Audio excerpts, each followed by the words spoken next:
1 de Timoteo 4, 1 hasta el 16. Vamos a leer el contexto del versículo que tenemos como guía para el estudio.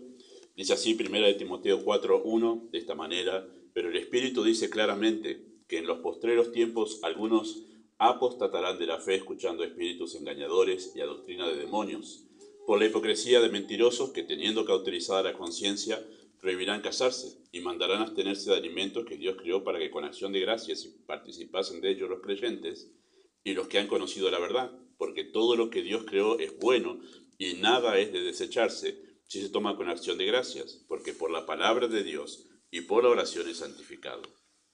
Si esto enseñas a los hermanos, serás buen ministro de Jesucristo, nutrido con las palabras de la fe y de la buena doctrina que has seguido. Desecha las fábulas profanas y de viejas, ejercítate para la piedad, porque el ejercicio corporal para poco es provechoso, pero la piedad para todo aprovecha, pues tiene promesa de esta vida presente y de la venidera. Palabra fiel es esta, y digna de ser recibida por todos, que por esto mismo trabajamos y sufrimos oprobios, porque esperamos en el Dios viviente, que es el Salvador de todos los hombres, mayormente de los que creen. Esto manda y enseña. Ninguno tenga en poco tu juventud, sino sea ejemplo de los creyentes en palabra, conducta, amor, espíritu, fe y pureza. Entre tanto que voy, ocúpate en la lectura, la exhortación y la enseñanza. No descuides el don que hay en ti, que te fue dado mediante profecía con la imposición de las manos del presbiterio. Ocúpate en estas cosas, permanece en ellas, para que tu aprovechamiento sea manifiesto a todos. Ten cuidado de ti mismo y de la doctrina, persiste en ello, pues haciendo esto te salvarás a ti mismo y a los que te oyeren. Oramos. Amado Padre, una vez más, gracias por las Escrituras, gracias por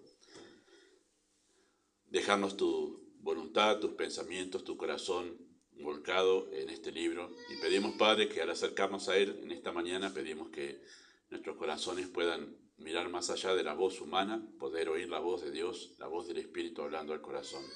Deseamos, Padre, que tú nos instruyas, especialmente durante este tiempo que hablamos sobre la crianza. Deseamos, Padre, que instruyas el corazón de los padres en nuestra iglesia para que puedan formar hogares sólidos, donde el Evangelio de Cristo brilla en cada conducta, en cada decisión y en cada actitud. Por eso pedimos, Padre, que tú sigas guiando la enseñanza en el nombre de Jesús. Amén. Muy bien, pueden tomar sus asientos.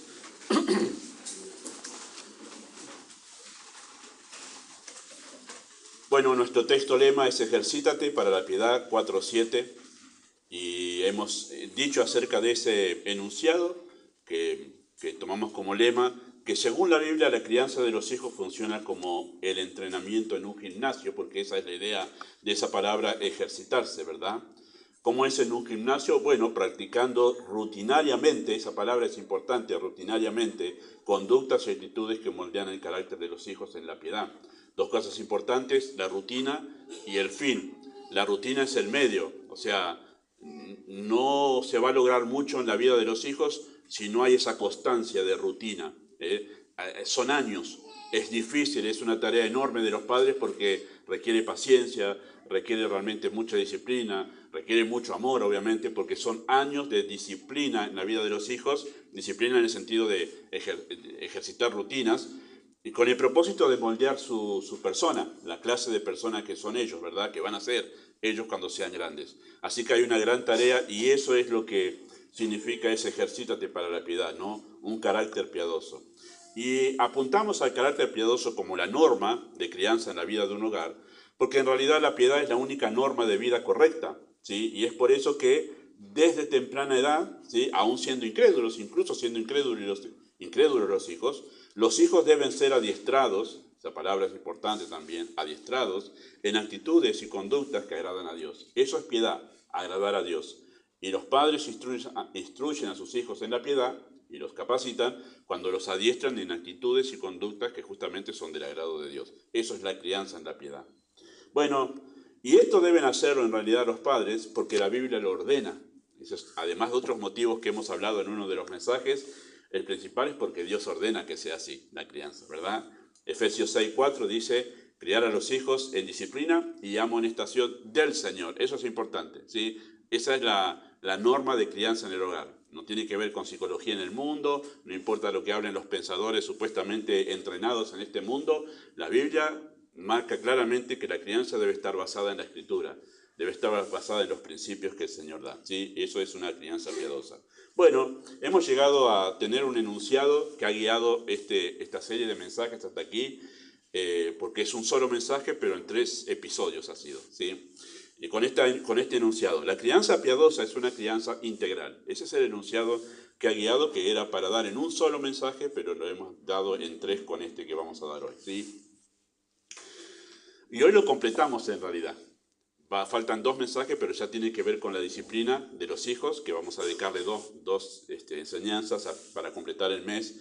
Pero hoy completamos este mensaje con este enunciado. La crianza piadosa es una crianza integral. ¿Cómo es la crianza integral? Es la pregunta que hemos estado respondiendo. Bueno, en primer lugar hemos dicho que es una crianza que educa la mente de los hijos en la piedad. Así es la crianza piadosa integral. En segundo lugar, es una crianza que educa los modales de los hijos en la piedad. Y en tercer lugar, es una crianza que educa las emociones de los hijos en la piedad. Estamos abarcando casi el todo de la persona. Obviamente dentro de esto abarca todos los demás detalles de la vida de un ser humano, ¿verdad? Su mente, su conducta y sus emociones. Ahí estamos abarcando de manera integral todo lo que a dónde debe apuntar la educación de los hijos en el hogar, ¿verdad? Educa las emociones de los hijos en el hogar. De este tema es tan amplio, tan abarcativo es el tema de las emociones, que esto va a ser una guía cuando abordemos el año que viene lo que es consejería para los hijos, papá y mamá dando consejería a los hijos. Necesariamente vamos a entrar a hacer más detalles sobre lo que son las emociones, cómo tratar con las diferentes emociones que los hijos van experimentando a lo largo de su crecimiento y cómo papá y mamá tienen que estar preparados y ser sabios para saber cómo aconsejarlos cuando ellos experimentan diferentes emociones en su vida. Vamos a entender un poco más lo que estoy diciendo ahí al desarrollar el tema, pero quiero decirles que hay mucho más aparte de lo que vamos a decir hoy, ¿sí? ¿Por qué? ¿Por qué educar las emociones de los hijos? Yo sé que la primera pregunta es decir, ¿se educan las emociones? Bueno, vamos a ir de otra manera. ¿Por qué? ¿Por qué educar las emociones de los hijos? Bueno, porque si los padres no lo hacen, si los padres no se dedican de manera intencionada a educar las emociones de los hijos, la corriente de este mundo lo hará. O sea, otra influencia va a tener para que ellos en el desarrollo de su crecimiento manejen sus emociones de una manera o de otra. Así que si usted no le da una orientación bíblica para saber cómo manejar sus emociones, bueno, el mundo lo hará. La corriente de este mundo, si la corriente de este mundo, queridos hermanos, no logra apartar a los hijos de Dios por medio de la razón, lo hará por medio de la sensualidad. La palabra sensualidad en este contexto y en este estudio está relacionado con algo más amplio que simplemente temas sexuales. Tiene que ver con todo lo que abarca las emociones, ¿sí? Así que si la corriente de este mundo no logra apartar a los hijos por medio de la razón, por medio de filosofías, lo hará por medio de la sensualidad, apelando a sus emociones. Y esa es la cultura que domina hoy, en realidad, no solamente en nuestro país, sino domina la cultura mundial del tema de las emociones o la sensualidad. Nosotros vivimos en una cultura, y estas son 2 palabras importantes que van a estar dominando el estudio hoy. Vivimos en una cultura sensual e hipersensibilizada. Y este es el gran problema con las emociones culturalmente en nuestra sociedad, ¿verdad? Y esto obviamente ya ha entrado en la iglesia hace tiempo. Yo estoy hablando más o menos unos 25, 30 años que esto ya entró. Y este es uno de los temas pastorales a tratar con las personas nuevas que llegan a la iglesia. Tienen serios problemas en cómo, el concepto que tienen de sus emociones, pero además cómo manejan sus emociones. Este es un problema serio, en realidad.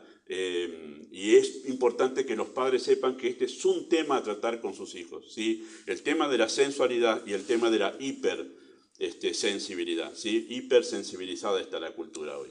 Bueno, ¿qué es la sensualidad? Bueno, la sensualidad identifica a la persona que es altamente susceptible a los sentidos, ¿sí? Más que a la razón. Es la persona que vive por sus sentimientos y no por el entendimiento. Y usted dice, ¿cómo vive por...? Bueno, muchas de las conductas que vemos hoy en la cultura, vemos que son más relacionadas con su sentir más que por su razón. Cuando uno ve a ciertas conductas en la sociedad, es una locura lo que está haciendo. creerse que es un caballo, adoptar la postura, entre comillas, de caballo, y porque se siente caballo. Y usted dice, ¿en qué cabeza cabe? Bueno, porque hay más una cultura que presiona que si vos te sentís así, emoción, entonces vos tenés que vivir de acuerdo a cómo te sentís. Por más que eso contradiga todos los principios racionales que vos puedas encontrar en este mundo. Entonces la gente vive más por su sentir que por su razón.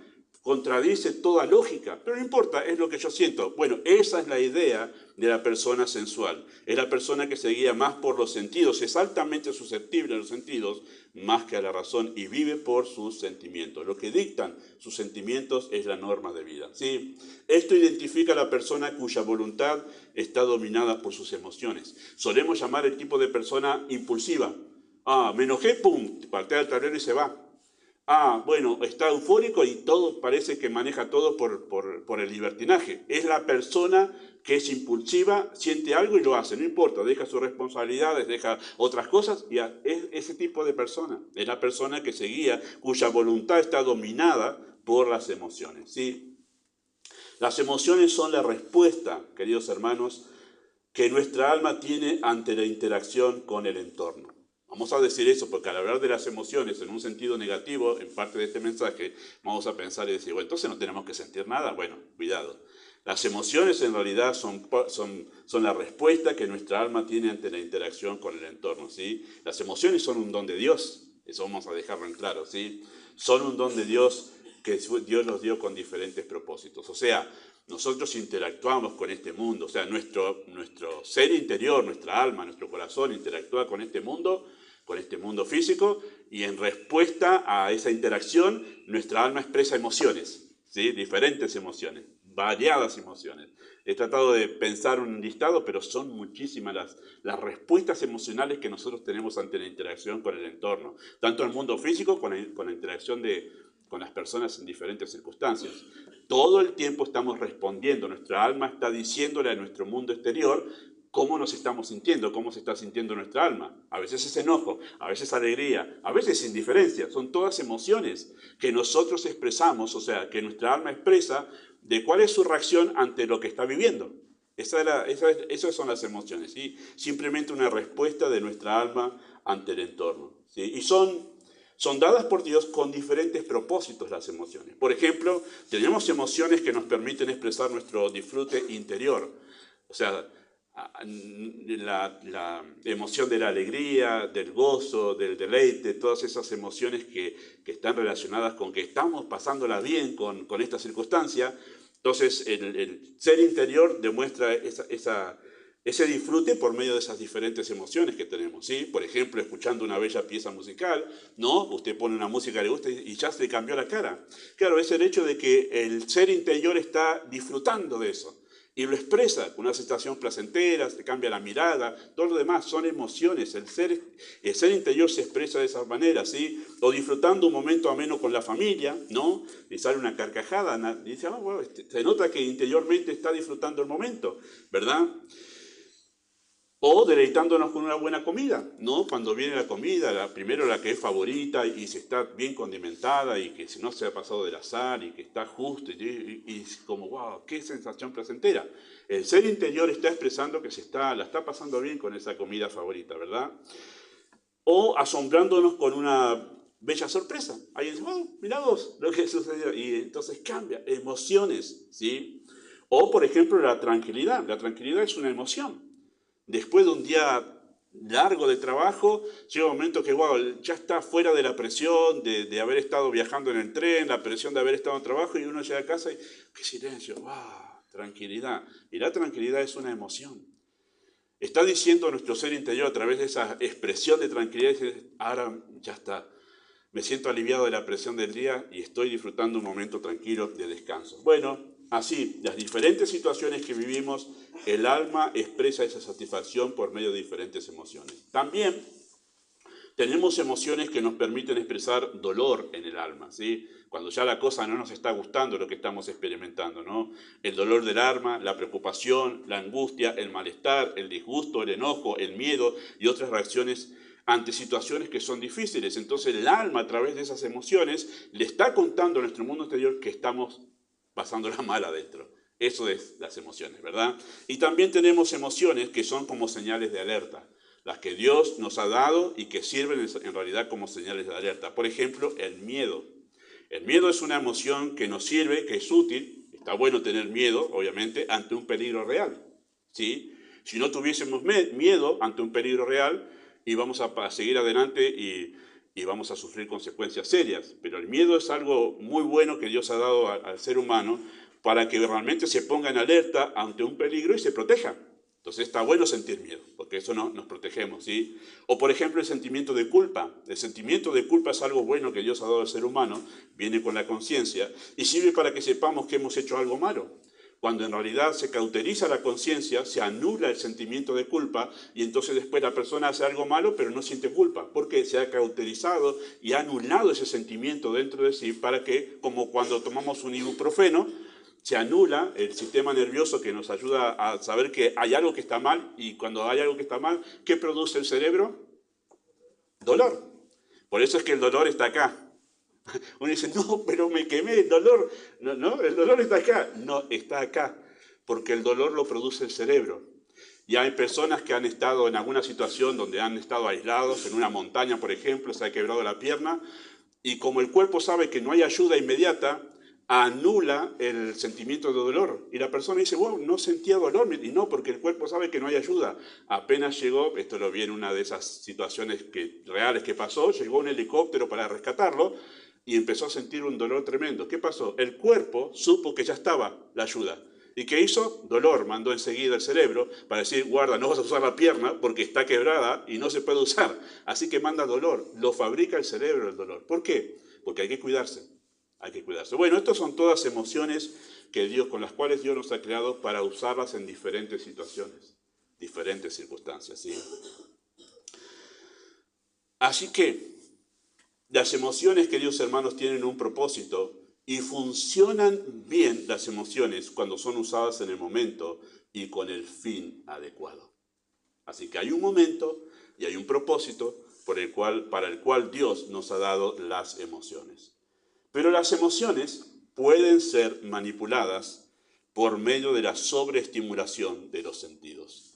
Y ahí viene la parte que es el problema serio de la cultura de hoy en día. Las emociones pueden ser manipuladas.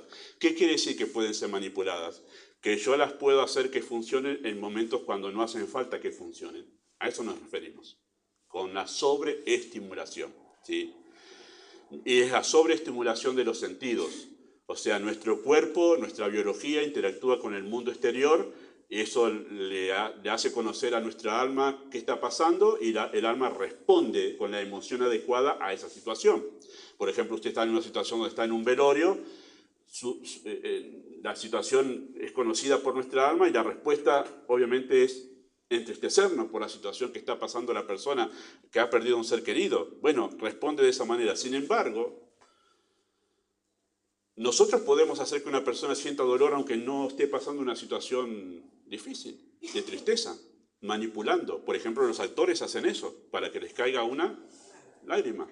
Es un trabajo mental que hacen los actores, acordándose de situaciones tristes en su vida, forzando una emoción, manipulándola para poder largar una lágrima y que digan, oh, qué fabuloso este actor, miraba, llora de una manera que parece que está realmente triste. Entonces hay todo un trabajo de manipulación de sus emociones, ¿verdad? Por ejemplo, las ganas de comer es una emoción que se produce cuando necesitamos alimentarnos. ¿Le ha pasado eso? ¿Qué ganas de comer que tengo? ¿Qué es eso? Es una emoción. ¿Pero por qué produce esa emoción el cuerpo? Porque sabe que en este momento el cuerpo está necesitando volver a ingerir alimentos. El cerebro hace todo ese trabajo y produce ganas de comer. Y sentimos esa emoción, ¿sí? Lo mismo con la sed. ¡Ay, qué sed que tengo! Bueno, porque está diciendo el cuerpo, necesito. ¿Qué produce? Una emoción. ¿Cuál es la emoción? Sed. Y usted se imagina abriéndose esa 7-Up y se la está saboreando. ¿Por qué? Porque usted tiene un sentimiento que le está diciendo, tenés que tomar algo para que tu cuerpo se alimente, ¿verdad?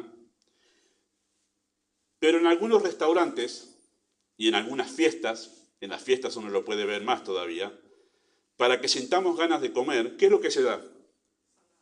No, pero tiene una palabra esto, un aperitivo. se da un aperitivo. ¿Qué significa la palabra aperitivo? Apertura. Eso significa la palabra aperitivo. ¿Y es un aperitivo? ¿Para abrir qué? El apetito. Porque hay un horario y hay un momento en que el cuerpo necesita. Después de esos horarios el cuerpo no lo necesita. Si usted ha comido bien, usted sale, siente el olorcito a un asado por ahí y dice, mirá qué rico olor, pero no me hace nada. Ahora, si usted está con hambre y pasa por ahí y siente el olorcito a asado y dice, se lo está imaginando lo que hay en la parrilla allá. Y tiene ganas de ir a tocar la puerta al vecino, ¿verdad? Muy bien. Pero si no tiene necesidad, usted no le hace nada a eso. Usted dice, lindo olor y sigue. Pero si a usted le dan un aperitivo, le abren el apetito cuando usted no necesita comer. Entonces se usa ese tipo de alimentos para que usted quiera comer cuando no lo necesita. Y por eso en los restaurantes le dan un aperitivo, no se engañe con eso. Y en las fiestas, porque las fiestas son largas, entonces hay un montón de comida para ingerir, porque los novios han pagado por esa comida. Entonces, ¿qué les dan? Aperitivos, para que usted sienta ganas constantemente de comer, ¿sí? Bueno, ahí hay una manipulación de un sentimiento que es las ganas de comer para que usted coma cuando no lo necesita.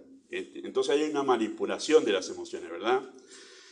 Para eso sirve el aperitivo. Esto es una sobreestimulación. A esto se le llama sobreestimulación de las emociones, ¿sí? Una sobreestimulación de los sentidos para generar una emoción innecesaria, porque en ese momento usted no necesita esa emoción de ganas de comer, no lo necesita porque su cuerpo no lo necesita, pero se manipula para que usted piense que sí. Y que resulte en una conducta dañina. Toda sobreestimulación de los sentidos termina generando una conducta dañina a largo tiempo, ¿verdad? Porque usted no necesita eso, pero le hace pensar esa sobreestimulación que usted sí lo necesita. Y muchas de las adicciones, si no todas, funcionan de esta manera, con la sobreestimulación para hacerle pensar que usted necesita eso, pero no lo necesita. Eso es la sobreestimulación con todas nuestras emociones y todas situaciones que tienen que ver con esa expresión de nuestra alma, ¿verdad? Porque obliga al cuerpo, en este caso de la comida, a hacer algo que no necesita. Y eso con todas las cosas. Vamos a hablar un poquitito, creo que tengo ahí por ahí algún rincón algo, pero usted sabe que este mundo funciona con eso. Este mundo funciona con la sobreestimulación. ¿Por qué le tienen que poner una propaganda de un pullover? Y ponérselo ahí lindo y pintárselo todo. Si usted tiene frío, va y se compra un pullover. Y si no necesita un pullover, usted no va y no se lo compra. Pero la sobreestimulación visual es para que usted compre algo que no necesita, ¿no? Especialmente sucede cuando los que les gusta la ropa, dicen, no tengo nada, está lleno, ¿no? Porque ha visto algo, ya se ha sobreestimulado su emoción ¡ay, qué lindo tener algo nuevo! Han sobreestimulado esa emoción para que usted vaya y compre y después diga, no tengo perchas ahora para poner todo eso. Hay una sobreestimulación de los sentidos, así trabaja este mundo en todo sentido. Y esto es igual, queridos hermanos, con todos los sentidos de nuestro cuerpo. Cuando son manipulados por sobreestimulación, despiertan diferentes emociones para desear cosas que no necesitamos, haciéndonos creer que sí las necesitamos. No, sí, lo tengo que tener. Pero ¿qué es lo que sucedió? Hay una emoción sobreestimulada que gobierna nuestra voluntad y nuestros pensamientos y nos dice, no, lo tengo que tener. Incluso nos ponemos mal porque no lo tenemos. Y cuando lo tenemos, wow, se aplacó la emoción y dijo, wow, al final, y no tengo cómo devolverlo ahora. Bueno, eso sucede porque hemos adquirido o hecho cosas que no necesitábamos hacer. Después viene una gran frustración. Bueno, podemos llegar a sentir miedo, por ejemplo, si nosotros nos sobreestimulamos viendo una película de terror. No he sido nunca fan de las películas de terror, sé que hay gente que parece que sí. Pero ¿qué pasa cuando uno va a ver una película de terror? Uno lo que hace sencillamente, uno siente miedo, ¿verdad? Hay personas que sienten miedo con una película de terror, ¿verdad? ¿Y por qué siente miedo? Porque usted está sobreestimulando el sentimiento del miedo. Más si hay un horario para ver películas de miedo, ¿verdad? Si la ve de día, no es lo mismo que si la ve de noche. No, está el contexto preparado. ¿Por qué tiene miedo? Si usted sabe que es una película. Porque el sentimiento del miedo le hace pensar que eso le puede pasar a usted. Y después la gente dice, ay pastor, ¿sabe que soñé? Me venían a acuchillar. ¿Será que el sueño Dios me está hablando? No, dejar de ver películas de terror. Muy sencillo es el asunto, ¿verdad? Ahora, presten atención, papás, con esto, porque sus hijos muchas veces experimentan emociones que ustedes saben, y usted tiene que ver qué está viendo en la televisión, porque puede ser que está siendo sobreestimulado con cosas que ve que no son reales, pero para su mente están siendo reales. Entonces hay mucho ahí que tiene que ver con el manejo de las emociones, ¿verdad? Usted obliga, viendo una película de terror, obliga a su cuerpo a ponerse en alerta sin existir un peligro, sin que exista un peligro real. Usted se pone en alerta, pero no hay un peligro real. ¿Qué hizo? Sobreestimuló una emoción que usted no necesita en ese momento, porque no necesita ponerse en alerta en ese momento, entonces no es inútil. ¿Qué hizo? Una sobreestimulación. Ahora, esto puede volverse un problema crónico y serio cuando usted constantemente está alimentándose de cosas que dan miedo realmente, o, por ejemplo, el que se la pasa viendo noticias que son todas negativas en el noticiero. Es raro ver noticias positivas. ¿Por qué? Porque la noticia positiva no vende nada. Lo que vende es alerta. Y si usted está todos los días viendo el cartel de alerta, es muy probable que usted se esté sobreestimulando para decir peligro todos los días, peligro todos los días. Usted esté siempre deprimido, en alerta, porque se viene el mundo abajo. Entonces hay una sobreestimulación del sentido del miedo para ponerlo usted en constante alerta y usted termina el año y dice, no se cayó el mundo, como me decía el noticiero, porque lo están sobreestimulando y por eso hay un momento, si usted es muy sensible a todo eso, apáguelo y no vea, porque usted no va a arreglar el mundo, poniéndose mal. Bueno, la sobreestimulación es muy peligrosa y se manipulan las emociones para sentir cosas que usted no necesita en ese momento de ninguna manera. ¿Sí? Una persona que todo el tiempo escucha noticias, bueno, aquí está, dramáticas, es lo que acabo de decir, ¿verdad? La sobreestimulación, queridos hermanos, deriva en la sensualidad. Cuando usted sobreestimula una emoción, ¿sí?, a través de los sentidos, eso termina creando una conducta sensual, ¿sí? Termina creando la sensualidad. Bueno, ¿qué es una conducta sensual? Bueno, personas dominadas por emociones, tomando decisiones irracionales y actuando abruptamente, respondiendo a sus impulsos y no a la razón, a lo que acababa de decir al principio. Personas que, el famoso, no tengo ganas hoy. ¿Por qué no vas a ir a la escuela? No tengo ganas. Eso es sensualidad. Claro, nosotros pensamos en la palabra sensualidad y decimos sensualidad sexual. No, no necesariamente, perdón, sí, pero no necesariamente. La sensualidad abarca todo. El no tengo ganas es me estoy guiando y tomando una decisión por mi emoción. ¿O acaso los que llegamos a entrar en la masa laboral, cuando ya empezamos a trabajar, nos dimos cuenta que aunque nos entusiasmó al principio porque empezamos a ver cash, ¿no? Dijimos, por fin tengo dinero para manejar, pero después de 2 meses dijimos, esto es levantarse todos los días temprano y viajar en tren y hacer todo esto, y dijimos, hoy no tengo ganas de sufrir toda esa presión. Pero va igual. Imagínense si el mundo se manejaría por el no tengo ganas. No pasaría nada en este mundo, no sería ninguna cosa, ¿no? Bueno, eso es sensualidad. Es tomar decisiones impulsivamente por lo que estoy sintiendo en ese momento. Eso es una persona sensual. ¿Cómo se llega a eso? Simplemente por la sobreestimulación de las emociones a través de los sentidos. Esto en todos los ámbitos, hermanos, en todos los ámbitos. Los problemas serios de adicción a la pornografía tienen que ver con la sobreestimulación de sentidos que han sido dados por Dios para usar en determinado momento en la vida. Pero la sobreestimulación hace que la persona esté constantemente sobreestimulando algo que solamente ha sido dado por Dios para un momento en la vida. Tiene que ver con eso, ¿sí? Por ejemplo, ¿cuántas personas dejan estudios, abandonan trabajos y desatienden responsabilidades porque simplemente no tienen ganas? No hace falta, queridos hermanos, hablar de sexualidad descontrolada para caer en la sensualidad. No hace falta decir que alguien está descontroladamente sexual o descontrolado en su sexualidad para decir que es sensual. Simplemente con aquella persona que deja todo porque no tiene ganas, eso es una persona sensual que se guía más por lo que está sintiendo en ese momento que por su mente, que le obliga a ser responsable, ¿verdad? Bueno, queridos hermanos, la corriente de este mundo, gobernada por Satanás, está pensada, esta corriente, para sobreestimular constantemente nuestras emociones. Primero de Juan, un pasaje conocido, 2:16, dice así, porque todo lo que hay en el mundo, y habla mundo, no el planeta acá, sino la palabra mundo, siglo, acá se refiere al sistema mundial, ¿sí? Los deseos de la carne, los deseos de los ojos y la vanagloria de la vida no provienen del Padre, sino del mundo. ¿Qué está hablando? Todo aquello que estimula nuestros sentidos y genera emociones. El sistema mundial, dice Juan, está pensado para constantemente apelar a tus emociones y no a tu razón,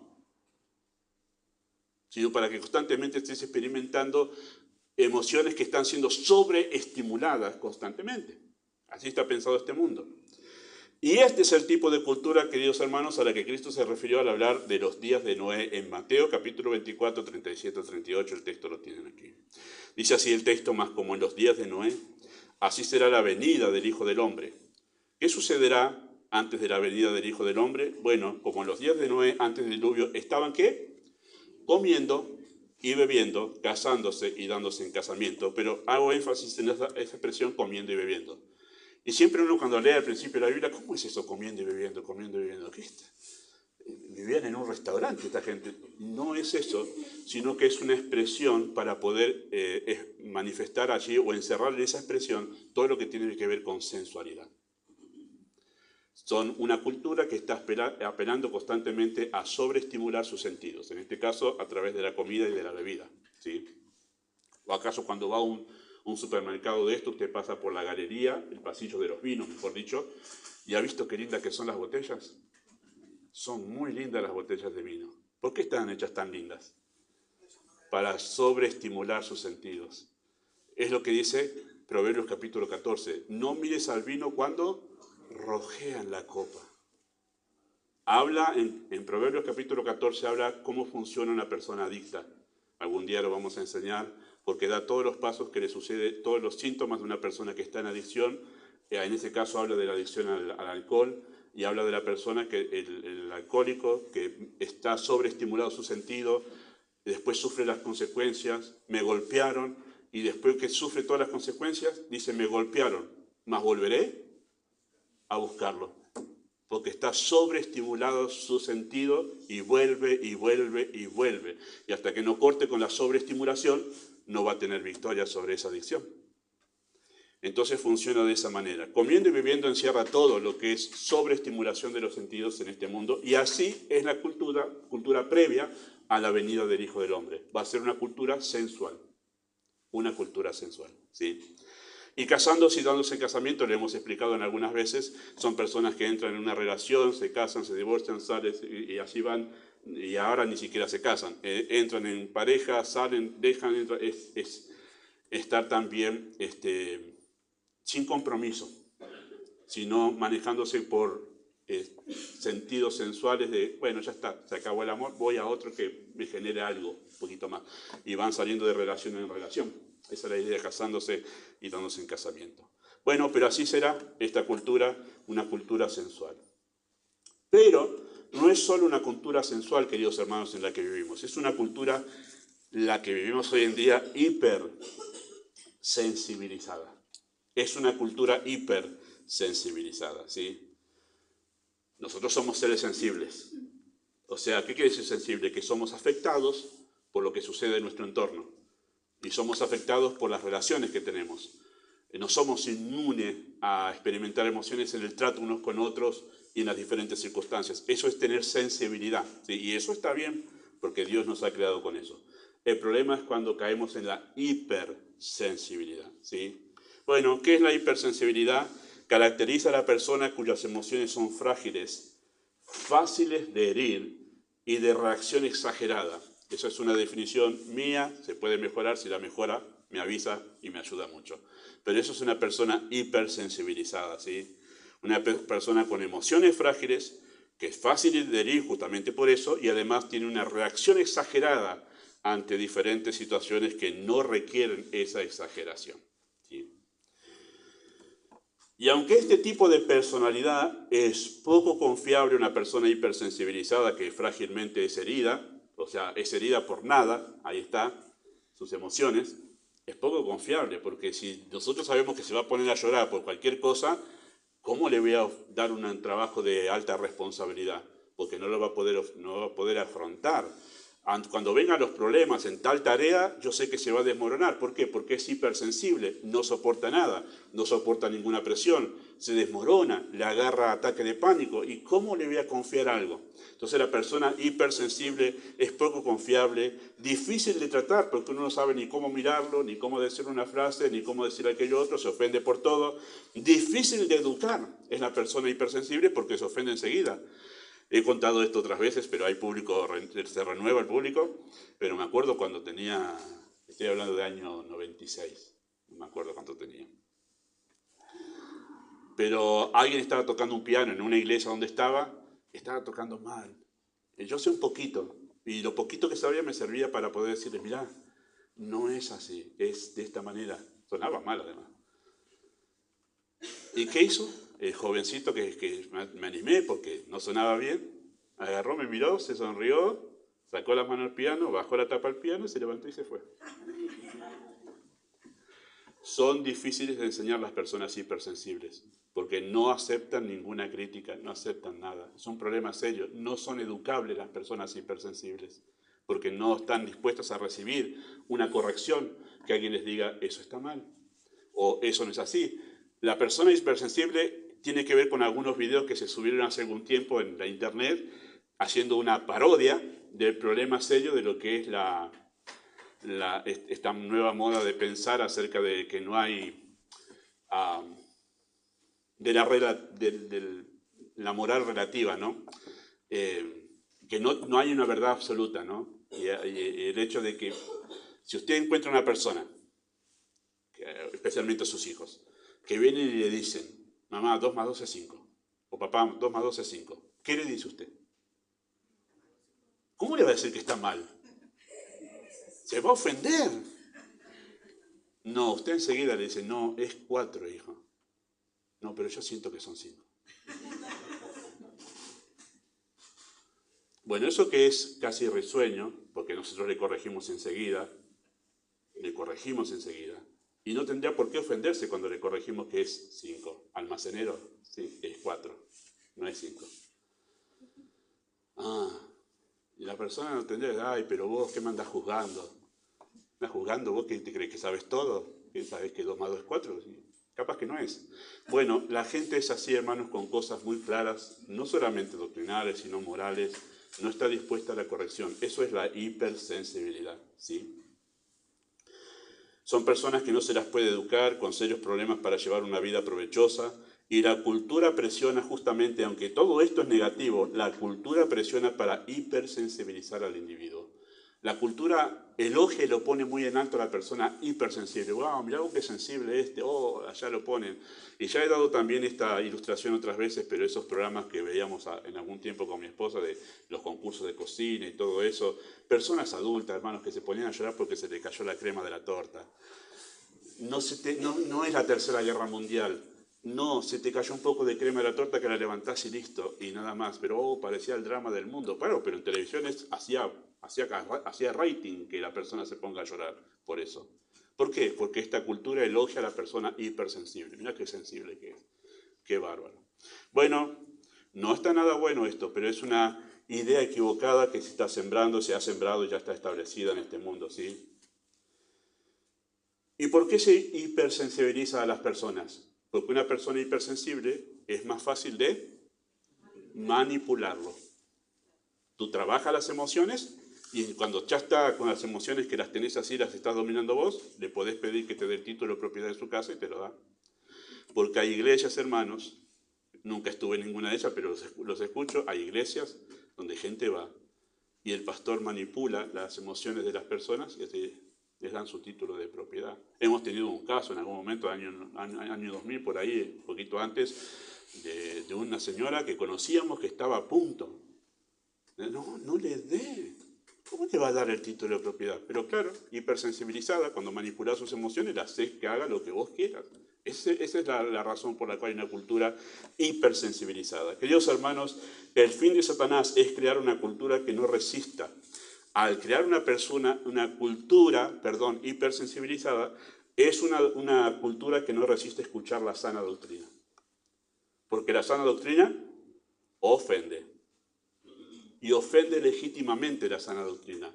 Pero cuando tenés una cultura hipersensibilizada, no queremos sana doctrina, porque nos hiere, nos lastima. ¿Sí? Una cultura hipersensibilizada aborrece la verdad de Dios, porque la verdad de Dios hiere su conciencia, despertando sentimientos de culpa y responsabilidad personal. Entonces no quiero esta iglesia donde me están hablando de pecado, de culpa. No, yo quiero que me animen, que me ayuden a sacar el campeón que hay dentro de mí y todo eso que hay por allí, ¿verdad? Bueno, ¿dónde dice esto la Escritura? Segunda de Timoteo, capítulo 4, versículo 1 al 4, dice así: Te encarezco delante de Dios y del Señor Jesucristo, que juzgará a los vivos y a los muertos en su manifestación en su reino. Que prediques la palabra, que instes a tiempo y fuera de tiempo, redarguye, reprende, exhorta con toda paciencia y doctrina. ¡Wow! ¿Por qué tanto encargo sobre esto? Pablo le diría a Timoteo. Bueno, porque vendrá tiempo cuando no sufrirán la sana doctrina. ¿Qué quiere decir no sufrir? No aguanto más esto. No tengo ganas de aguantar que me estén hablando de pecado. Esa es la idea, ¿verdad? No sufrirán la sana doctrina, sino que teniendo comezón de oír. Esa es una traducción de los traductores de la Edad Media, que bueno, para ellos era fácil entenderlo, pero nosotros deberíamos traducirlo diferente, comezón de oír. Es como tener ganas, que el oído se despierta con ganas de otra cosa. Esa es la idea, ¿sí? Tengo ganas de escuchar otra cosa, no sana doctrina. Me dieron ganas. Emociones es eso. Ganas de otra cosa, es emociones, ¿sí? Comezón de oír, se amontonarán maestros conforme a sus concupiscencias, sus propios deseos, sus propios anhelos, ¿sí? ¿Y qué harán cuando busquen este tipo de maestros que van a hablarles de lo que a ellos les gusta y no de lo que la Biblia dice? Apartarán de la verdad el oído y se volverán a las... No importa si es fantasioso lo que me decís. Si a mí me levanta el ánimo, genial, genial. Aunque sea fantasioso, aunque no lo crean ni los marcianos, no importa. A mí si me levanta el ánimo, bárbaro. Si me decís que me va a ir todo bien esta semana, me voy contento. Pero te vas con una mentira. Ese es el problema. Es el problema de la gente hipersensibilizada. Que dice, wow, me levantó el ánimo. Claro, pero después tenés que ir todos los días a la iglesia para que te levante el ánimo todo el tiempo con esas palabras, porque no tenés un sólido fundamento para poder enfrentar la vida donde sí hay problemas reales y donde no siempre te va bien. Bueno, eso es un problema serio, ¿verdad? Bueno, esta cultura que vivimos hoy, ya Pablo se la anunciaba a Timoteo.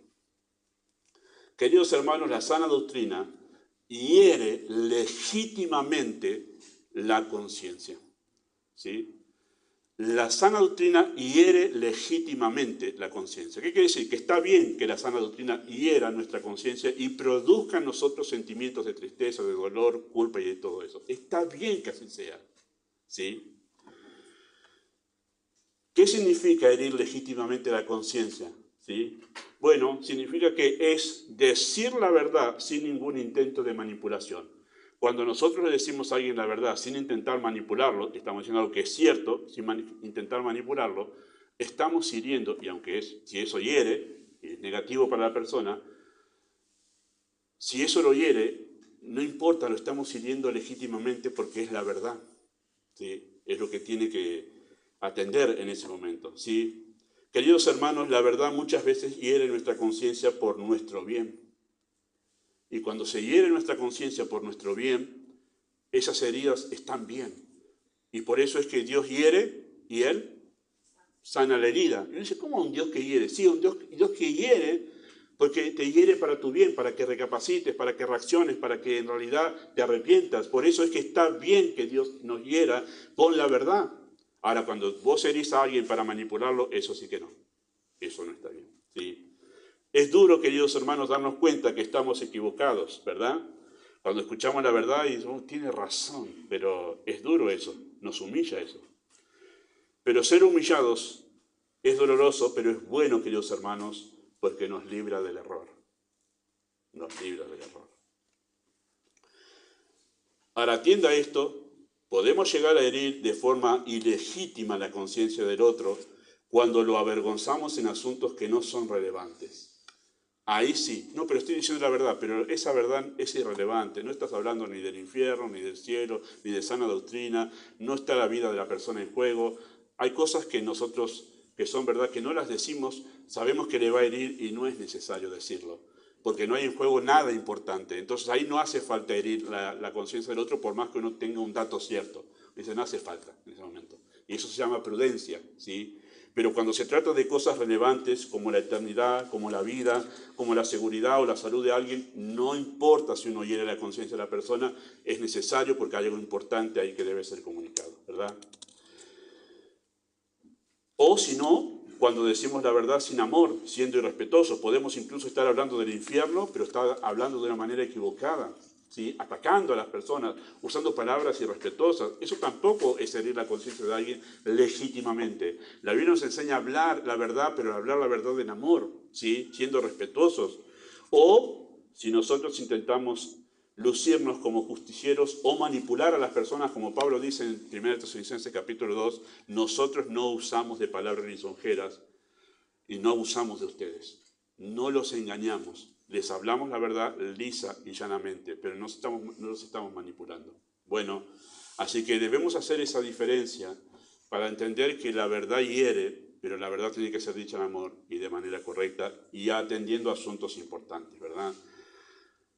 Si alguien me dice que las medidas del arca, que en alguna enseñanza hubiera yo llegado a decir, y él me dice, mira, te equivocaste en las medidas del arca, hereje, profano.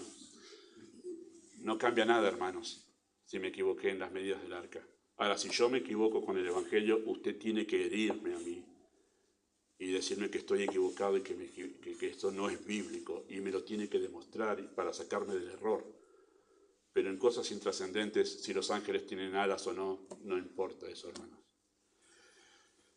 Queridos hermanos, la generación hipersensible idolatra las emociones, sacrificando la verdad para no herir sensibilidades. Y hay muchos lugares donde se llaman iglesias de Dios, donde los pastores han decidido no hablar de pecado para no herir a la gente que está escuchando. Se ha sacado la palabra pecado de en medio, se han sacado temas de en medio en realidad, para no herir la sensibilidad. Bueno, eso es idolatría. ¿Por qué? Porque han puesto en el lugar donde tiene que estar en alto la palabra de Dios, han puesto la emoción humana y eso es idolatría. Le ha sacado el lugar a Dios. ¿Sí? Se llama idolatría eso. Y es una generación que a lo bueno, debido a la hipersensibilidad, a lo bueno llaman malo y a lo malo llaman bueno. Los creyentes no estamos exentos, queridos hermanos, de caer en este error cuando decimos lo contrario a la voluntad de Dios expresada en su palabra, cuando decidimos lo contrario a la voluntad de Dios expresada en su palabra, basados en lo que sentimos. Hay mucho en esto, hermanos, muchas decisiones que nosotros tomamos que demuestran que nos estamos honrando a nosotros antes que al Señor. El famoso no tengo ganas es un ídolo que no todos reconocemos, hermanos, Porque cuando decimos no tengo ganas, aunque Dios dice que haga esto, pero yo no tengo ganas. ¿Y qué le añadimos a ese argumento? No, pero yo no quiero ser deshonesto con el Señor. Voy a hacerlo cuando tenga ganas. Claro, y todavía seguís en desobediencia, aunque no tengas ganas. Para vos obedecerlo tiene que ser sincero, y si esperás hasta que se genere esa sinceridad, te voy a decir cuántas veces de obediencia vas a tener acá hasta la eternidad, y muy poquitas, porque nuestra carne la mayoría de las veces no tiene ganas de obedecer a Dios. O dígame cuánto le cuesta a usted venir a la iglesia. Un montón. Pero nosotros decidimos honrar al Señor antes que nuestras emociones. Porque cuando decidimos honrar nuestras emociones, el famoso no tengo ganas, estamos honrándonos a nosotros en lugar del Señor.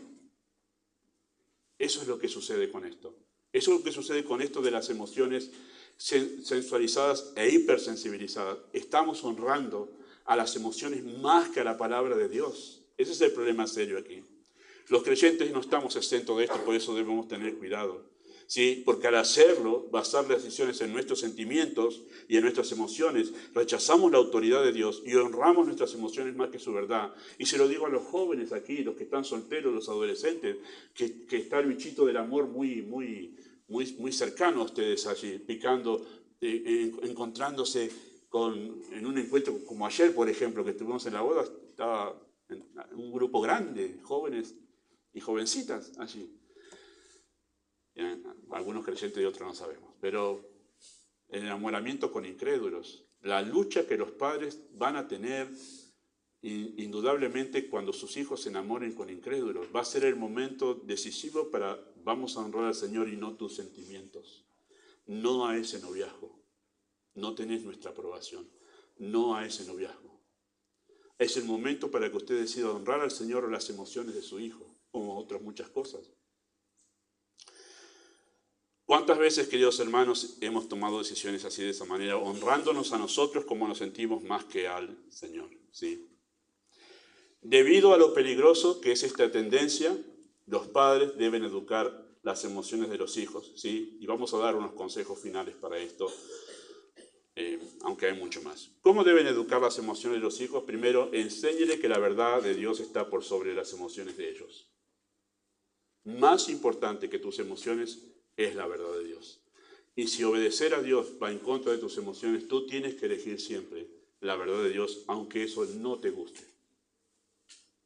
Así funciona, queridos hermanos, la honra a la verdad. Ante el anuncio de una cultura sensual, Pablo insta a Timoteo a que ponga la verdad en alto. Predica, todo el tiempo predica, pone en alto la verdad, sí, le dice eso. Que no ceda a la presión de los sensuales que reclaman un mensaje acorde a sus emociones. Y que tus hijos sepan que la verdad no se sacrifica, queridos hermanos, por el sentido individual, aunque se opongan estos entre sí. Cuando se trata de obediencia a Dios, el no tengo ganas es sacrificado en el altar de la honra a Dios. En segundo lugar, enséñale a dominar sus emociones mediante la responsabilidad. Hacer lo que se debe hacer, más allá de cómo uno se sienta, ayudará a tener autocontrol, una virtud muy elogiada en las Escrituras, el dominio propio. Enséñale a ser responsable más allá de cómo se sienta. Es cierto que habrá situaciones de fuerza mayor que nos impiden cumplir con obligaciones, pero si un malestar emocional no es un problema para ir al shopping, por ejemplo, ¿por qué es un problema así para obedecer a Dios? Y ahí es donde uno puede medir si realmente es una limitación legítima o no para obedecer al Señor. Si esa limitación no es un problema para ir al trabajo, para ir a pasear, ¿por qué sí es un problema para honrar al Señor en el día en que la iglesia se reúne? Enseñen en realidad a asumir sus responsabilidades más allá de cómo se siente, porque incluso sus hijos, el día de mañana, cuando se sientan mal, y no le van a poder llamar al patrón, hoy estoy un poco deprimido, no sé, arréglese, yo me quedo en casa, pum. No, al otro día le va a llegar y le va a decir, no vengas más. Usted va a tener que ir igual, aunque se sienta mal. Eso le va a enseñar a dominar sus emociones. Es un largo proceso eso. En tercer lugar, enséñale a evitar la sobreestimulación teniendo una rutina organizada. Los tiempos prolongados de ocio propician la sobreestimulación de emociones peligrosas, ocupando desmedidamente el tiempo en actividades innecesarias. Tenemos que tener un tiempo de ocio para que el cuerpo se recupere, se limpie la mente y los momentos de presión. Ahora, mucho tiempo de ocio propicia a sobreestimular emociones que son innecesarias, viendo cosas que no son necesarias ver, escuchando cosas que no son necesarias escuchar. Entonces, si usted tiene una rutina organizada para sus hijos, eso va a evitar que tengan tiempos de ocio y lo va a librar de que esté sobreestimulándose con otras cosas que no son necesarias. ¿Sí? Eso es otro mensaje aparte también. En cuarto lugar, el aburrimiento no es indicador de que hace falta diversión, hermanos. Todos los papás tienen que lidiar con el aburrimiento de los hijos, ¿verdad? Y una de las cosas importantes es enseñar a los hijos que va a tener que lidiar con el aburrimiento toda su vida. Porque los adultos también nos aburrimos, ¿verdad? Pero ¿qué pasa? Nosotros cuando nos aburrimos en la prédica no nos tiramos en el banco a dormir, ¿verdad? Porque es una falta de respeto. Aprendemos cómo conducirnos con el aburrimiento, con respeto y con sensatez, ¿verdad? Y nos damos cuenta que el aburrimiento no es la muerte, ¿verdad? Pero con algunos niños parece que si hay que tenerlo entretenido, si no le va a dañar psicológicamente. No. Es más, hemos escuchado a una mujer que dice, es bueno el aburrimiento porque entonces despierta su parte creativa en los chicos, más allá de eso. Bueno, demasiado tiempo, el aburrimiento indica, queridos hermanos, excesivo, indica en realidad que su hijo está haciendo algo que no es útil. Es demasiado tiempo sin hacer algo útil. Eso indica el aburrimiento. Ya ha pasado demasiado tiempo que su hijo no está haciendo algo útil, especialmente si es un poquito ya grande, ¿verdad? Y además indica el aburrimiento que hay una mente esclavizada con pasiones. Esto me pasa como pastor. Yo lo cuento desde pastor a esto. Yo puedo entender que algunos aburrimientos en una prédica, en una enseñanza, tienen que ver con personas que no son salvas, porque no pueden entender, no pueden comprender la verdad, no la disfrutan, su mente está divagando en otros lados. Ahora, puedo entender que hay creyentes que se distraen y están vagando en su mente porque su corazón está dominado por pasiones, están ansiosos en su corazón que termine, para ir a buscar y saciar sus emociones y sus sentidos con otra cosa. Están ansiosos por otra cosa y por eso les aburre la prédica porque es como bla, bla, bla, bla, bla, bla, bla, bla, bla, bla, bla. No entendió nada. ¿Por qué? Porque está su corazón dominado por pasiones. Está inquieto y hasta que no llega a eso, no lo satisface. O sea, hay mucho detrás del aburrimiento. Se puede hacer otro mensaje aparte acerca de eso. ¿Sí? Enséñale a identificar a sus hijos reacciones a identificar y reaccionar, correctamente ante emociones pecaminosas. Los celos, la ira, la ansiedad, la envidia, el rencor, el resentimiento, la represión, depresión, etc. Estas emociones nacen de un orgullo y un egoísmo. Y eso sus hijos lo deben saber muy bien. Todas estas emociones y otras más nacen de nuestro pecado, o nacen del orgullo, o nacen del egoísmo. Y usted tiene que enseñarle eso a sus hijos. ¿Estás sintiendo esto? O porque sos egoísta, usted lo conocerá y sabrá por qué situación, o estás sintiendo esto porque sos orgulloso. Pero tiene que enseñarle a ver sus emociones desde el lado bíblico a ellos. Si su hijo logra aceptar esta verdad y la condena en su corazón, como la Escritura lo dice, arrepintiéndose para buscar ayuda, evitará en caer dos conductas dañinas. Usted tiene que evitar esto en sus hijos, queridos hermanos. Y esto hay mucho hoy en día. Dos cosas tiene que evitar. La autoconmiseración. Esto domina la mente de mucha gente en nuestra cultura, la autoconmiseración. La autoconmiseración es, ay, yo pobrecito, yo no tengo la culpa. Es el mundo que me empuja a ser así, ¿no? Es la autoconmiseración. ¿Y saben qué resulta la autoconmiseración? En un complejo de inferioridad. Y entonces ese complejo de inferioridad le hace ver a todo siempre como la víctima de todo. ¿Y de dónde nace eso? De no ver sus emociones pecaminosas como pecaminosas, sino que siento esto, pero porque el mundo es así, el mundo es malo conmigo. Y lo otro que tiene que evitar es que su hijo caiga en la sobreestimación, que promueve justamente la jactancia. ¿Y qué resulta? El complejo de... ¿Cuál es el otro complejo opuesto a este? Superioridad. Nadie mejor que yo. Bueno, ¿de dónde viene eso? De emociones pecaminosas que no son vistas como pecaminosas. Tengan cuidado con eso. Tienen que saber que sus emociones han sido afectadas por el pecado y es la evidencia de la necesidad de Cristo. Eso aprovechen esos momentos. Y en último lugar, comience a temprana edad. Comience a temprana edad. El llanto es la única manera en que un recién nacido tiene para comunicar sus necesidades, ¿verdad? Llora por hambre, llora porque le duele algo, llora porque se siente solo, ¿y por qué más llora? Sueño, llora por sueño. Todo es llanto. El único idioma que tienen los bebés es llanto. Y está muy bien que un bebé llore, ¿verdad? Así, ya nace llorando, nacemos llorando.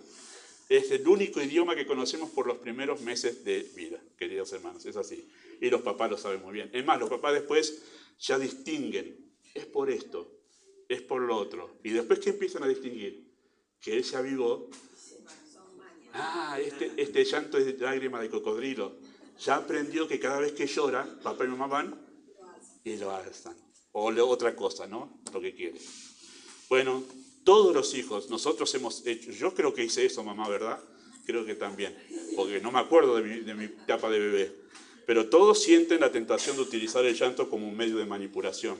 Saben que si llora, los padres responderán dándole lo que quiere. Bueno, los padres sabios sabrán distinguir cuando un llanto es una mera manipulación a la cual no accederán, a fin de ayudarlos a saber controlar sus emociones ya a temprana etapa. Claro, no pasará esto de un día para otro, que usted hace eso y al otro día su bebé, oh, mirá vos qué dominio propio tiene. No, lleva tiempo, ¿verdad? Si en la niñez su hijo no ha aprendido a dejar el llanto como un medio de manipulación, a medida que crece será más difícil controlar eso y se transformará en una agresiva ira en su hijo, corriendo el riesgo que comience a moldearse un carácter irascible. Porque después es dramático ver un chico de 6, 7 años utilizando el llanto como una forma de manipulación. Pero voy a decirles más. Es más triste ver a un adolescente o a un joven ya adulto utilizando el llanto como medio de manipulación. ¿Usted dice, los hay? Sí, los hay. Es más, hay esposas que utilizan el llanto como un medio de manipulación con su esposo. Lo hemos hablado en la reunión de matrimonios. ¿De dónde viene eso? De allá. De la crianza, que no se le enseñó a decirle que ya sabes hablar No hace falta que llores, pedime las cosas como tenés que pedirlas. Bueno, yo lo resumo, eso es un trámite más largo, ¿verdad? Ayúdelos a reaccionar bíblicamente ante el sentimiento de culpa. A partir de la segunda etapa de crecimiento, de los 5 para arriba, comienzan a lidiar con el sentimiento de culpa porque son más responsables, porque son más conscientes de su pecado. No permita que la justicia personal se afirme mediante la autojustificación o la autocomiseración. Ayúdelos a enfrentar su culpa con el Evangelio. Queridos hermanos, la sensualidad promueve el libertinaje y la hipersensibilidad endurece el corazón. Son temas muy serios que usted debe tratar con sus hijos, porque endurece el corazón contra Dios y además lo lleva al libertinaje. Amado Dios, usa tu palabra en esta mañana. Capacita a los papás de nuestra iglesia para ser sabios en cómo criar a sus hijos. Y deseamos, Padre, que tú les llenes de gracia para poder hacerlo. Vamos en el nombre de Jesús. Amén.